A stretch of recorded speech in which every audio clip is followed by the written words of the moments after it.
तो माओ की एक तरीका होता है बात करने का। उसने आके कहना शुरू कर दिया, पहले सारे ठीक थे, समझदार भी थे, बात में मानते थे, ये जिद्दी भी है, नकम्मा भी है, निखट्टू भी है, लड़ता भी है। तो बुजुर्ग कहने लगे मैं दम कर देता हूं, लेकिन मेरी बहन उस बूढ़ी औरत को फरमाने लगे या उसके बाप को कि भाई आप ये जितनी बातें आपने की है ना, क्या ही अच्छा होता आप इसके सामने ना करते, ये लफ्ज आप यूं अदा ना करते। आप तो इसे पक्का कर रहे हैं कि तू जिद्दी है, आप तो कंफर्म कर रहे हैं कि तू लड़ाका है, आप कंफर्म कर रहे हैं कि ये नाफरमान है, क्यों आपने इसके सामने ये बातें की? ये आपको अगर करनी थी, कोई दुआ चाहते थे आप इसके लिए, तो आप तन्हाई में मुझसे बात करते। आप इसे पक्का करा रहे हैं कि जिस तरह का मैं कह रहा हूं, तो बच्चे का ज़हन बन जाता है, जो उसे बार बार कहा जाता है ना, उसका ज़हन बन जो कहता है मैं हूं इस तरह का, मिजाज इस तरह का। उसे कभी पक्का न करें, उसे तसल्ली दें, उसे तशफ़ी दें, उसकी ठारस बनाएं, उससे प्यार करें, उसके साथ मोहब्बत करें, उसे आप इस तरह का रवैया दें कि बच्चा आप पर एतमाद करे। आपको पता है ये जो बहुत सारे बच्चों के साथ खुदा न खास्ता कोई अपना बेगाना किसी किस्म की कोई ज्यादती करने लग जाता है, वो घर क्यों नहीं बताते?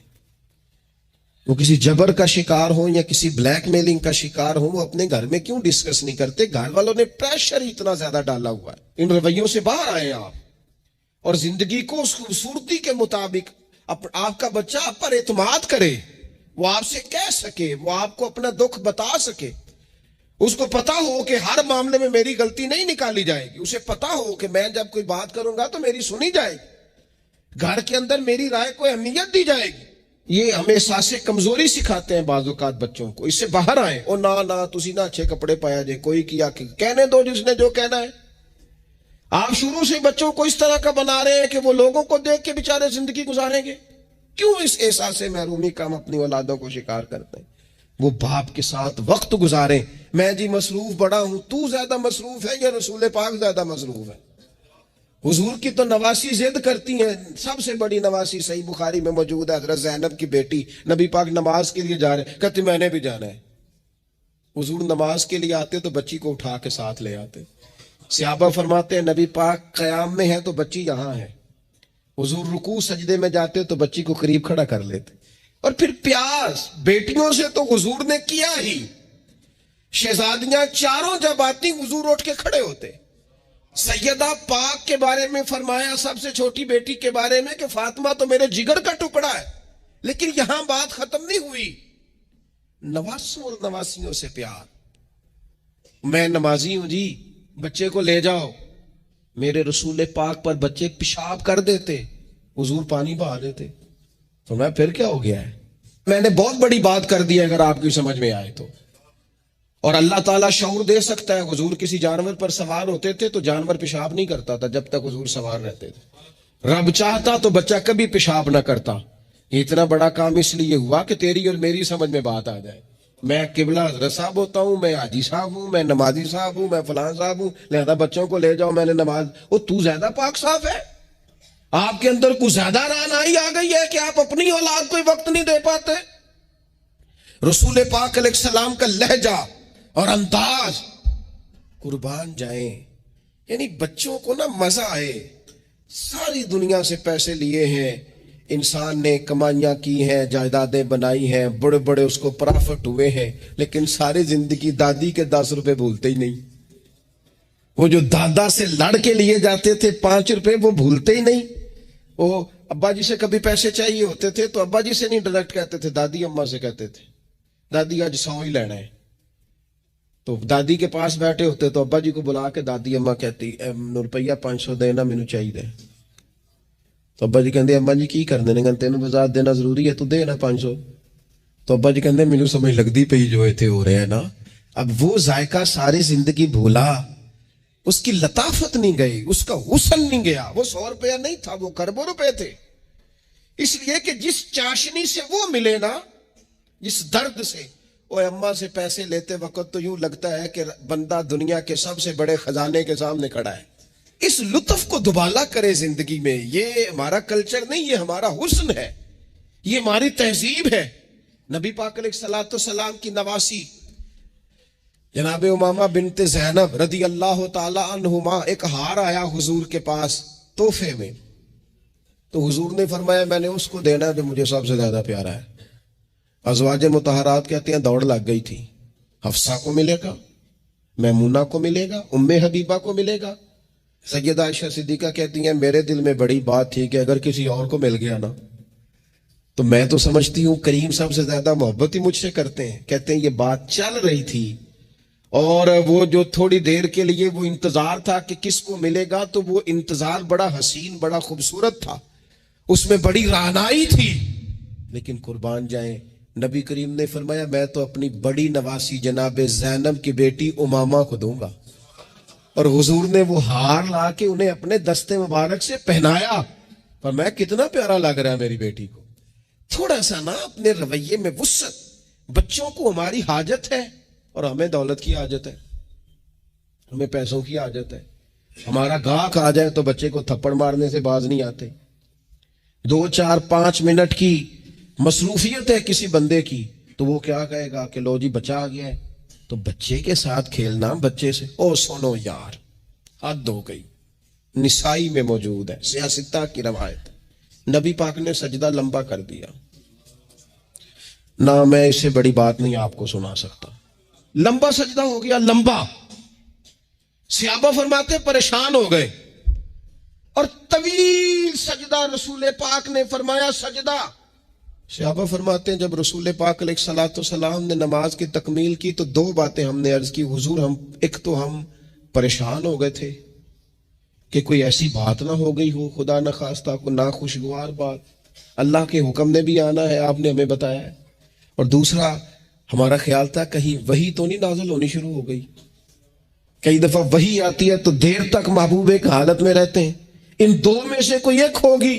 तो हुजूर ने फरमाया ये दोनों नहीं थी। या रसूलल्लाह फिर क्या था? फरमाया वो मेरे बेटों में से ना, हसन और हुसैन में से एक मेरे कंधे पे सवार हो गया था। और ये लफ्ज है हदीस पाक में सियासता में। फरमाया मुझे अच्छा नहीं लग रहा था कि मैं बच्चे को उतारूंगा तो वो जरा नागवार महसूस करेगा। हुजूर आप रसूल हैं और नमाज अल्लाह की, और इस दौरान भी बच्चे की चाहत का ख्याल। तेरी सूरत तेरी सीरत जमाने से निराली है, तेरी हर एक अदा प्यारे अदाएं बेमिसाली है, बेमिसाली है तेरी अदाएं। फरमाया बच्चा कहीं उसे कोई तो बच्चों के एहसास ही नहीं है। आपने जब चाहा डांट दिया, आपने जब चाहा जो मर्जी कर दिया। अब्बा जी का डंडा घर में लटकना चाहिए, हुक्म है, लेकिन अब्बा जी को माथा भी तो बार बार चूमना है ना। सख्ती तो कभी कभी है और मोहब्बत बार बार है। तो जो बार बार काम है उसका आदी होना चाहिए कि जनाब वो चुप कर दो, तुम्हारा अब्बा आ गया, अब्बा जी आया कि हिटलर आ गया घर में। ये क्या बात हुई भाई? वालिद को तो शफीक होना चाहिए, मेहरबान होना चाहिए, उसके अंदर खूबसूरती होनी चाहिए, उसके अंदर रानाई होनी चाहिए। तो नबी पाक सल्लल्लाहु तआला अलैहि वसल्लम ने बेपनाह प्यार किया। अच्छा, इसी प्यार से हुजूर ने तरबियत भी की। और ये प्यार क्योंकि हसनैन करीमैन की हम मिसालें अर्ज करते हैं तो उनकी शान तो वराउल वरा। नबी पाक का सब बच्चों के साथ ये रवैया था।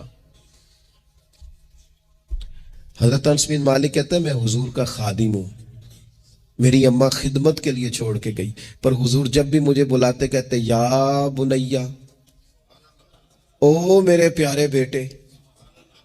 ये खादिम है घर में बच्चा, खिदमत गुजार, उसे भी ओ प्यारे बेटे। और पास बिठा के नसीहतें करते हुजूर कहते देखना सुबह इस हाल में करना कि बुग़्ज़ ना हो किसी का। अनस मेरे बेटे ये भी मेरी सुन्नत है। हजरत उम्मे खालिद रदी अल्लाह तआला अन्हा कहती मैं छोटी सी थी, मैंने जर्द रंग की कमीज पहनी थी, मेरे अब्बा जी मुझे हुजूर के पास ले गए। कहती कोई अजीब ही नूर वाला माहौल था, मैं पहुंच गई तो हुजूर मेरा कुर्ता देख के ना तो कहने लगे कितनी प्यारी लग रही है बेटी। कहती मैं हुजूर की मोहरे नबुव्वत से खेलने लगी। मेरे अब्बा जी मुझे कहने लगे इधर हट, ये क्या कर रही है? तो हुजूर फरमाने लगे ठहर जाना, बच्चे तो बच्चे ही होते हैं, इसे खेलने दे। मैं खेलती रही और हुजूर मुझे दुआएं देते रहे। कहा अल्लाह करे तो ये कपड़ा पुराना करे।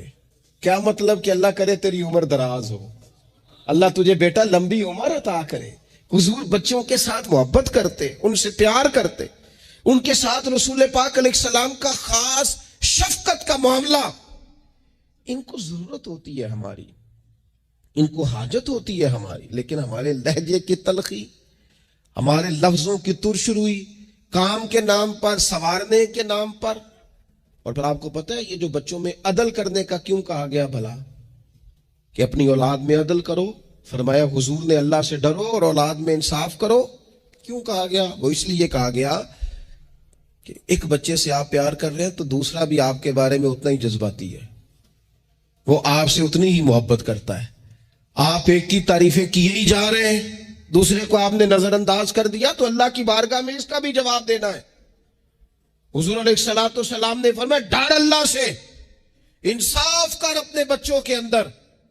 इसलिए शारहीन हदीस ने लिखा है किसी बच्चे के मुंह पे 2 दफा बोसा ना देना और एक के मुंह पे 1 दफा। फरमाया अगर एक को 1 बोसा दिया तो दूसरे को भी 1 ही दे, और अगर दूसरे को 2 दिए हैं तो फिर पहले वाले को भी इंसाफ कर, अदल कर, मोहब्बत में भी, अता करने में भी, प्यार करने में भी, नवाजने में भी।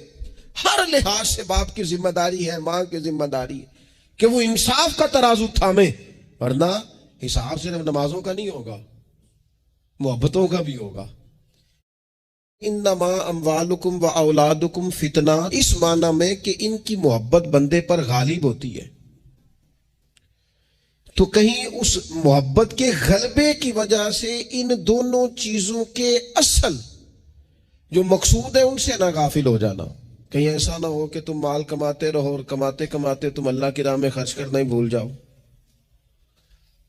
एतदाल छोड़ जाओ। और कहीं ऐसा ना हो कि तुम औलाद से प्यार करो और प्यार करते करते उनकी तरबियत भूल जाओ। सहूलियात तो तुम उन्हें सारी दे दो, लेकिन वो रूहानी तौर पर, अखलाकी तौर पर, किरदार व अमल के तौर पर मजबूत ही ना हो सके।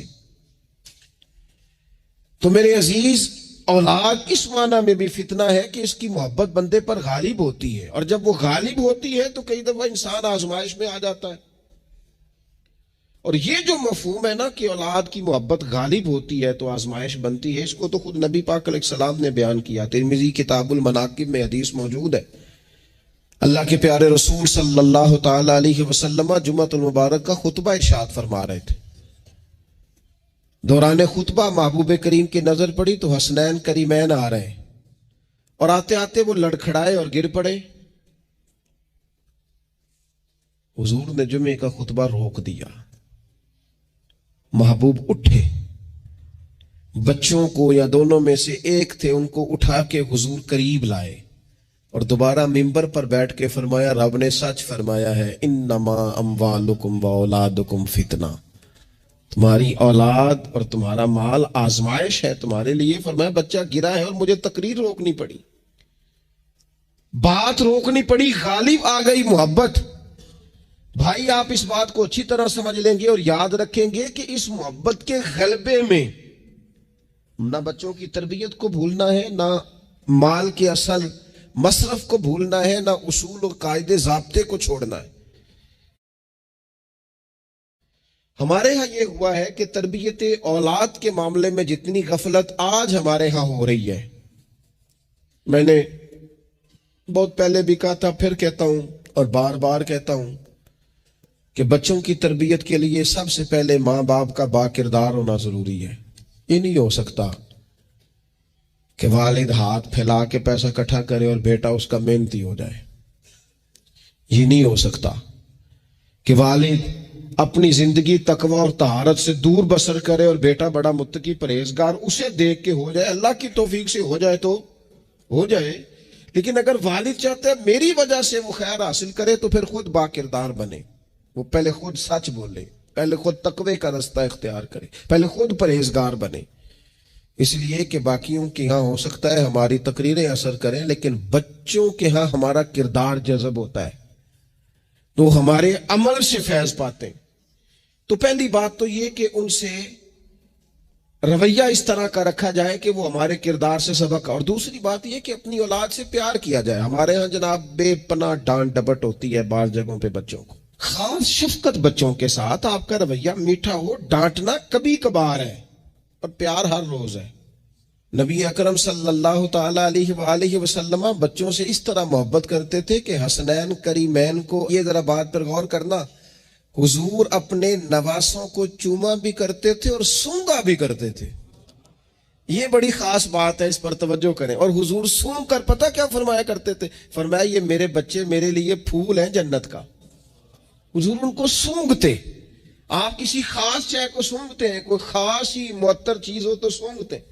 हुजूर ने ये जो एक खास अंदाज अपनी औलाद के लिए किया और हमें हुजूर ने हमारे लिए नमूना छोड़ा, ये समझने की बात कि उनके साथ इतनी दिलचस्पियां कि जिस तरह एक खूबसूरत फूल को सूंघा जाता है इस तरह उन्हें सूंघा जाए, बच्चों से प्यार किया जाए। कुछ मतलब वाला साहब कहते हैं, ओ जी मेरी ना फिर पुत्र तो हमें पता है ना मेरी फिर तबीयत कौड़ी है। अच्छा जी, क्यों कड़वी है? आप मिर्चें खाते हैं? क्यों कड़वी है भैया आपकी तबीयत? वजह क्या है? आपकी तबीयत किसी मालदार के सामने तो कड़वी नहीं होती, आपकी जो फैक्ट्री का ऑफिसर है उसके सामने, मालिक के सामने तो आप कभी कड़वे नहीं हुए। यहाँ कल आ जाए कोई अमीर आदमी, कोई सियासतदान, तो आप बड़े मीठे होते हैं, हार लेके खड़े होते हैं। वो 6 घंटे भी लेट हो तो आपके चेहरे पर बल नहीं आता। और बच्चों को हर बात में डांट डपट करना, हर वक्त उन्हें परेशान करना। अपनी औलाद को कभी किसी के सामने ना समझाएं, कभी भी। उनको जब समझाना हो तो उन्हें तन्हाई में समझाएं। तन्हाई में नसीहत करना मेरे रसूल पाक का तरीका है। मेरी गुजारिश है कि एक बेटे को दूसरे बच्चों के सामने भी ना समझाएं, उनकी इज्जत नफ्स का ख्याल करें। कभी भी अपने बच्चों को दूसरों के बच्चों की मिसालें ना दें। फलाने का बच्चा उधर चला गया, भैया आप क्यों कंपैरिजन करते हैं किसी के साथ? अगर इनको कभी मिसाल देनी पड़े तो या हजरत उसामा बिन ज़ैद की देना, अगर कभी मिसाल देनी पड़े तो हजरत मुअव्वज़ और माज की देना, अब कभी मिसाल देनी पड़े इनको तो हजरत अब्दुल्ला बिन जुबैर की देना, और जब ज्यादा कलेजे ठंडे करने हुए तो फिर इमाम हसन और हुसैन की मिसाल देना। लेकिन ये क्या बात हुई, फलाने का बच्चा दौलतमंद हो गया तो पीछे रह गया? क्या बात करते हैं आप? आपके बच्चे की इज्जत नफ्स है, वो वकार रखता है, वो सोच रखता है। और मेरे नबी पाक ने फरमाया अपनी औलाद की इज्जत करो। किसकी? हाँ, अपने बच्चों को इकराम दो। हर वक्त एक बुजुर्ग के पास लोग अपना बच्चा दम कराने आए, हिसाब सिर्फ ज़कातों का नहीं होगा, तेरी उल्फतों का भी हिसाब होगा। हिसाब सिर्फ तुझसे तेरे रोजे हाज ज़कात का नहीं लिया जाएगा, तेरी तवज्जुहात का भी हिसाब होगा क़यामत के दिन कि यहां होनी चाहिए थी, क्यों नहीं थी? इधर ज्यादा क्यों थी, इधर ज्यादा क्यों नहीं थी? इसलिए अपनी मरकजी हैसियत को हमेशा समझे, जाने। अपनी जिंदगी में इनके लिए थोड़ा दिल बड़ा करें, गुंजाइश पैदा करें। इनको हमारी हाजत है, हमारी मसरूफियात ने, हमारे कारोबार ने, हमारे ताल्लुकात ने हमारे बच्चों से उनका बचपन छीन लिया है। हम वो सारी, आपने वो हदीसें सुनी है तो किस लिए सुनी है? ये सिर्फ शान इमाम हसनैन नहीं है, ये तालीम उम्मत भी है कि नबी पाक अलैहिस्सलाम ने कंधे पे बिठाया हुआ है इमाम हसन और हुसैन को, कंधों पे। और एक सहाबी ने जब कहा कि कितनी प्यारी सवारी है, तो महबूब फरमाने लगे सवार भी तो देख कितना सोना है, तो देख तो सही। तो ये आप मेरी बात को समझे ना, क्या कोई कमी थी वहां? फरिश्ते नहीं हाजिर हो जाते 2 मिनट में हर खिदमत के लिए? सहाबा जान कुर्बान करने को तैयार नहीं होते, लेकिन हुजूर ने क्यों कंधों पे उठाया? ताकि मुझे तुझे समझ आ जाए कि बच्चों को कंधों पे उठाना भी कोई कमाल है। तो अपनी जिंदगी में वो खूबसूरती, और फिर नबी पाक अलैहिस्सलाम बच्चों की तरबियत जब करते तो बड़े खूबसूरत अंदाज में। आपको पता है सहाबा फरमाते हैं बच्चे खेल रहे होते थे तो हुजूर जब गुजरते थे तो बच्चों को अस्सलामु अलैकुम कहते थे। नबी पाक बच्चों को सलाम करते, हुजूर फरमाते हैं अस्सलामु अलैकुम, बच्चों को सलाम करते और पहल करते सलाम लेने में। आप बच्चों को सलाम करना शुरू कर दे, उम्मीद है बच्चे भी सबको सलाम करना शुरू कर देंगे। लेकिन ये शिकवा करना कि लो जी मैं इतना बड़ा बुजुर्ग आदमी हूं, मैं इतना बड़ा पढ़ा लिखा हूं, मेरी ये शख्सियत है, आपने मुझे सलाम ही नहीं किया, ये तो मुफ्त का रट्टा है। हुजूर बच्चों को सलाम करते ताकि बच्चों को अस्सलाम वालेकुम की समझ आ जाए। ये बच्चों को सिखाएं, उन्हें याद कराएं, और उसका तरीका ये है कि आप उनको सलाम लेने में पहल करें, आप उनको सलाम कहें। हाँ, सिखाने के लिए आप उनसे मुतालबा कर सकते हैं कि यार मैंने सलाम कहा है, तुम्हें जवाब देना चाहिए था, तुमने क्यों नहीं दिया? ताकि उनको समझ आ जाए कि ये अस्सलामु अलैकुम और वालेकुम अस्सलाम ये एक सुन्नत है। फिर अल्लाह के प्यारे रसूल सल्लल्लाहु तआला अलैहि वसल्लम बच्चों को छोटी छोटी चीजों के आदाब सिखाते। हुजूर तशरीफ फरमाते तो एक बच्चा अंदर आ गया, अस्सलाम वालेकुम कह के दाखिल हो गया तो महबूब करीम ने बड़ी मोहब्बत से बड़े खूबसूरत लहजे में फरमाया, बेटा वापस जाओ, पहले इजाजत लो, फिर सलाम लो, जब इजाजत मिल जाए फिर अंदर आना। उस लहजे में इतनी खूबसूरती थी कि उस बच्चे के दिल की गहराई तक मैं समझता हूं बात उतर गई होगी। वो वापस गए, उन्होंने जाके इजाजत मांगी, इजाजत मिली और सलाम लेके वो दरवाजे रसूल पे हाजिर हो गए। बच्चों के साथ खास मोहब्बत, खास दिलचस्पी। एक दफा मैं हरमैन शरीफैन हाजिर था, मेरे बिल्कुल सामने अगली साफ में नमाज का टाइम हो जाता है जब, तो आहिस्ता आहिस्ता लोग ज्यादा आने शुरू हो जाते हैं, तो ज्यादा रश हो रहा था, लोग ज्यादा जमा थे। तो एक बुजुर्ग थे, तो वो अपने दामाद से, उनकी गुफ्तगू से अंदाजा हुआ, मैंने कान तो नहीं लगाए हुए थे लेकिन बुजुर्ग गुस्से में बोल रहे थे तो बोल ही ऊंचा रहे थे जरा। तो वो कह रहे थे अपने दामाद से कि बेटा तू है ते जवाई है, अब तेनों मैं गल करना मुनासिब ते नहीं समझदा, पर यह कि बच्चे तो आपने मेरे जिम्मे लगा दिए, वो मुझे ना इबादत करने देते हैं, ना कुरान पढ़ने देते हैं, नाना नाना कह के मेरे पीछे ही भागते रहते हैं। तो मैं हाजिर हूं, लेकिन थोड़ा सा ना इनको समझाएं और कायल करें, यहां आके मुझे जरा अल्लाह अल्लाह करने दें। तो बच्चा माजरत खाना अंदाज में अपने ससुर को, बुजुर्गों को थोड़ा सा कायल करने की कोशिश कर रहा था कि चलें अब ख्याल करेंगे, हम कहते तो बड़ा है कि हमारे साथ आए, लेकिन वो आपके पीछे जाते हैं, करें क्या। तो अब मुझसे न रहा गया, मैंने उनसे कहा बुजुर्गों मुनासिब तो नहीं, लेकिन आप बोले ऊंचा है तो सोन साहब ने ली है, आपकी जाती बात है, अगर इजाजत दें तो एक जुमला कह दूं। तो पलट के मेरी तरफ देख के कहने लगे, मौलवी साहब आखो। तो मैंने उनसे कहा बड़े खुश नसीब नहीं, इस मस्जिद में बैठकर नवासों का ख्याल रखना और उनसे प्यार करना, यह तो मदीने वाले रसूल का तरीका है। और ई सादत बजोरे बाजू नेस तान बख्शंदा खुदाए बख्शन। कुछ सादतें ऐसी होती हैं जो बाजू की कुव्वत से नहीं मिलती, तभी मिलती हैं जब रब अता करता है। तो मैंने कहा यहां तो नवासों से खेलना हुजूर का तरीका है। बाज चीजों में अल्लाह असर रखता है। थोड़ी देर खामोश रहे, फिर मैंने उन्हें आंसू पूंछते भी देखा।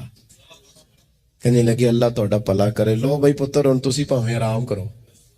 बाज दफा बातें वो नाराज भी हो सकते हैं, तो मैं तैयार था अगर वो नाराज होंगे तो मैं माजरत करूंगा, लेकिन थोड़ा सा ना एक बात मैंने जरूर करनी है आपसे। मुझे बड़ा मजा आया, मुझे पता नहीं अब वो कालम नवीस जिंदा है कि नहीं, अब्दुल कादिर हसन होते थे, उन्होंने एक बात लिखी थी, मुझे बड़ी याद रह गई, और जिस दिन मैंने पहली दफा पढ़ी थी मैं रोया भी बड़ा। वो कहने लगे एक दफा गवर्नर मदीना ने ना हुक्म दिया था कि छोटे बच्चे लोग मस्जिद में लेके आते हैं रोज़ा रसूल सल्लल्लाहु अलैहि वसल्लम पर, तो बच्चे कालीन खराब कर देते हैं, मुख्तलिफ किस्म की चीजें गिरा देते हैं। तो इस तरह करें कि बच्चों को मना किया जाए, और कम से कम मकामी लोगों को जरूर मना किया जाए कि वो बच्चों को लेके ना आए। उन्होंने लिखा था कि रात ही को उस शख्स को ख्वाब में रसूल पाक अलैहिस्सलाम की जियारत नसीब हुई, और नबी पाक अलैहिस्सलाम ने गवर्नर से कहा तुम ना अपने कालीन उठा के ले जाओ, पर मेरी उम्मत के बच्चों को मेरे शहर से दूर कोई ना करे, इनको आने दो, ये अपने रसूल के पास आए, ले जाओ अपने कालीन उठाकर, अगर तुम्हारी समझ में नहीं आता, लेकिन बच्चों को कोई आने से मना न करे। क्या कहा था मेरे इमाम ने हुजूर के बचपन के बारे में? कहा था अल्लाह अल्लाह वो बचपने की फबन, उस खुदा भाती सूरत पे लाखों सलाम, और पतली पतली गुले कुद्स की पत्तियां, उन लबों की नजाकत पे लाखों सलाम, उनके मौला के उन पर करोड़ों दुरूद, उनकी हर खूब खसलत पे लाखों सलाम, हर अदा पर ही कुर्बान जाए। फरमाया ले जाओ उठा करके तुम अपना सामान, लेकिन कोई भी यहां से बच्चों को दूर, अगर इनसे हमारा प्यार होगा तो ये हमारी बात भी समझेंगे, लेकिन उस मोहब्बत में भी एतदाल हो।